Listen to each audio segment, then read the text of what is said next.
तो थोड़े दिन पहले मेरे घर पे एक आंटी आई जिन्हें हाई बीपी की प्रॉब्लम थी। मीन्स उनका बीपी हाई होता रहता था। उनका बीपी इतना हाई होता रहता था कि उन्हें रोज टेबलेट लेनी पड़ती थी। अगर वो एक दिन टेबलेट नहीं लेती थी तो उनका बीपी इतना हाई हो जाता था कि वो चक्कर खा के नीचे गिर जाती थी। उनके आते ही मेरे घर वालों ने उनके सामने वही चीज रख दी जो हर इंडियन फैमिली रखती है, यस, चाय। लेकिन यह देखकर मैं हैरान था क्योंकि ब्लड प्रेशर वालों के लिए चाय जहर समान होती है और मेरे घर वालों ने अपने मेहमान के सामने जहर रख दिया था। लेकिन मेरा दिमाग खराब तब हो गया जब उन आंटी ने उस चाय को पी लिया। और बात यहीं पर खत्म नहीं होती है। उन आंटी ने मुझे बताया कि बेटा मैं 4 कप चाय पीती हूँ, लेकिन जब मैं छोटी थी तब इतनी चाय नहीं पीती थी। तब तो मैं सिर्फ उतनी चाय पीती थी जितनी बच जाती थी। मीन्स वो चाय बनाती थी और चाय बनाने के बाद जो भगोनी में चाय बचती थी वो सिर्फ वही चाय पीती थी। लेकिन वो बची हुई चाय आज 4 कप बन चुकी थी, वो भी बीपी हाई होने के बाद। मैं सोच रहा था कि अगर उनका बीपी हाई नहीं होता तो वे कितनी चाय पीती। अगर आप में से किसी को आइडिया हो तो कमेंट करके जरूर बताना। यह हम सभी के साथ होता है। अगर मेरी बात करें तो आज से 5 साल पहले जब मैं चाय बनाता था तब मुझे आधी चम्मच शक्कर की जरूरत पड़ती थी, बट अभी उतनी ही चाय बनाने के लिए मुझे 1 चम्मच शक्कर की जरूरत पड़ती है। और ये सब आपने भी नोटिस किया होगा। अगर आप पहले आधा चम्मच नमक यूज करते थे तो अब वो 1 चम्मच हो गया है और धीरे धीरे बढ़ता जा रहा है। इसे बोलते हैं हैबिट्स की कंपाउंडिंग होना। वेल, ये क्या है इसके बारे में डिटेल में बात करेंगे। इससे पहले नमस्ते दोस्तों, गुरु स्मृति में आपका स्वागत है। आज की वीडियो में हम एटॉमिक हैबिट्स बुक के कुछ इंपॉर्टेंट लेसन्स के बारे में बात करेंगे। मान लीजिए एक टेबल पर आइस क्यूब रखा है जिसे आपको पिघलाना है। रूम का टेम्परेचर 25 डिग्री सेल्सियस है, लेकिन इतने टेम्परेचर पर वो क्यूब नहीं पिघलता, तो आप उसका टेम्परेचर बढ़ा देते हो, 26 डिग्री कर देते हो। लेकिन 26 डिग्री पर भी वो क्यूब नहीं पिघलता, फिर आप 27 डिग्री कर देते हो, 27 डिग्री पर भी नहीं पिघलता, 28, 29, 30 डिग्री तक कुछ नहीं होता, वो क्यूब जरा सा भी नहीं पिघलता। लेकिन जैसे ही आप 31 डिग्री सेल्सियस करते हो वैसे ही वो क्यूब पिघल जाता है और वो पूरा क्यूब पानी बन जाता है। 25 से 30 डिग्री सेल्सियस तक उस बर्फ में कुछ नहीं हुआ, लेकिन जैसे 31 डिग्री सेल्सियस हुआ बर्फ पिघलने लगी। वैसे तो 1 डिग्री सेल्सियस से ज्यादा फर्क नहीं पड़ता, लेकिन अभी 1 डिग्री सेल्सियस बढ़ाने से बर्फ पिघलना शुरू हो गई। ऐसा ही हमारी हैबिट्स के साथ होता है। हमें लगता है कि ये छोटा छोटा करने से कुछ नहीं होगा, लेकिन वो छोटी छोटी आदतें बहुत बड़ी बन जाती है जिन्हें खत्म करना बहुत मुश्किल होता है।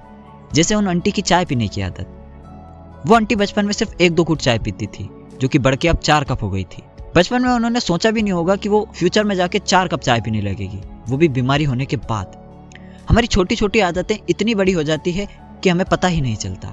अगर आप छोटी छोटी अच्छी आदतें डालोगे तो आपको फायदा होगा, और अगर आप छोटी छोटी बुरी आदतें डालोगे तो आपको नुकसान होगा।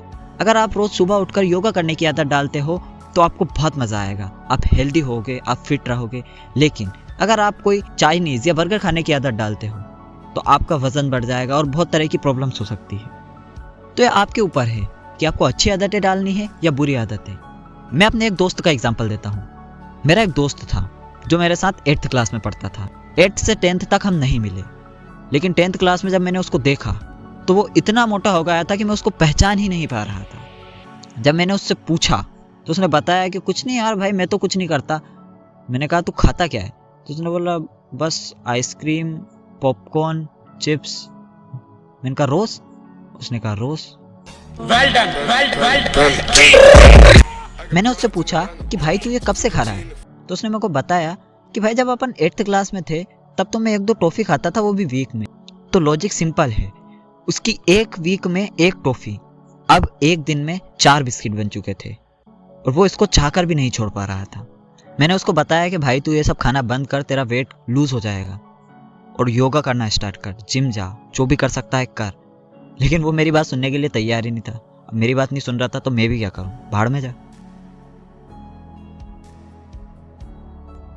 तो यहाँ आपके लिए सबसे इंपॉर्टेंट चीज ये है कि भाई अभी पता करो कि ऐसी कौन सी आदत है जो तुम्हें आगे जाके दुख दे सकती है या तुम्हारा नुकसान कर सकती है। अगर कोई भी ऐसी गंदी आदत तुमको लग गई है, वो फास्ट फूड खाने की हो सकती है, चाय पीने की हो सकती है, या और भी हेल्थ से रिलेटेड कोई भी आदत हो सकती है जो आगे जाके तुम्हें नुकसान दे सकती है।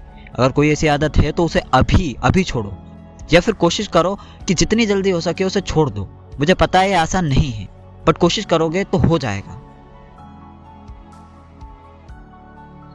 ऑथर बताते हैं कि वो अपनी आदतें गोल्स के हिसाब से डिसाइड करते थे, क्योंकि उन्हें किसी भी हालत में अपने गोल्स को अचीव करना था।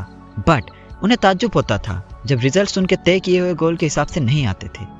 जब उन्होंने इसका रीजन ढूंढा कि ऐसा क्यों हो रहा है, तो उन्हें पता चला कि ऑथर ने गोल तो डिसाइड कर लिया था बट सिस्टम क्रिएट नहीं किया था। अब सिस्टम क्या होता है? वेल, गोल तो आपका रिजल्ट होता है और सिस्टम वो प्रोसेस होती है जिसकी हेल्प से आप गोल को अचीव करते हो। मान लीजिए आप बिजनेसमैन हो तो आपका गोल होगा अपनी कंपनी को नंबर 1 बनाना और सिस्टम होगा नए नए प्रोडक्ट्स लाना, सही एम्प्लॉयज रखना, इनोवेशंस करना। ऐसे ही अगर आप एक यूट्यूबर हो तो आपका गोल होगा गोल्डन प्ले बटन जो 1 मिलियन सब्सक्राइबर पर मिलता है और आपका सिस्टम होगा अच्छे वीडियोस बनाना, वीडियोस को सही तरीके से एडिट करना, कंसिस्टेंटली वीडियोस अपलोड करना। जितना फोकस आप गोल्स पर करते हो उतना ही फोकस आपको सिस्टम्स पर भी करना पड़ेगा। जब भी आपको उतना रिजल्ट मिलेगा जितना आपको चाहिए। मीन्स आपको अगर अपने गोल को अचीव करना है तो आपको सिस्टम पर फोकस करना पड़ेगा। बिना सिस्टम पर फोकस किए गोल को अचीव करना नामुमकिन है। इस वीडियो से हमने 2 बातें सीखी। पहली, हमारी छोटी छोटी गंदी हैबिट्स हमें आगे जाके नुकसान पहुंचा सकती है और छोटी छोटी अच्छी हैबिट्स हमें आगे जाके फायदा दे सकती है। तो ये हमारे ऊपर है कि हमें अच्छी हैबिट्स रखनी है या बुरी। दूसरी बात, हमें सिस्टम्स पर भी फोकस करना होगा अगर हमें गोल अचीव करना है तो। केवल गोल बनाने से कभी गोल अचीव नहीं होता। हमें गोल को अचीव करने के लिए सिस्टम बनाना बहुत ज़रूरी है। आई होप गाइस आपको ये वीडियो पसंद आया होगा।